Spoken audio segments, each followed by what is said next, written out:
Natalie Holzer tak hadiri pernikahan Rizky Febian, diwakili oleh Atsam.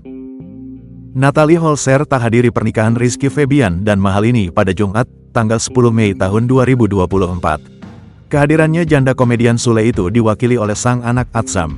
Banyak yang menduga Natalie Holzer tak diundang pada acara pernikahan Rizky Febian dan Mahalini. Natalie Holzer memang tidak pernah sekalipun hadir sejak awal prosesi pernikahan Rizky Febian dan Mahalini. Sama halnya ketika acara pengajian jelang pernikahan Rizky Febian dan Mahalini kemarin. Atsam juga turut hadir di tengah-tengah keluarga Sule tanpa sosok Natalie.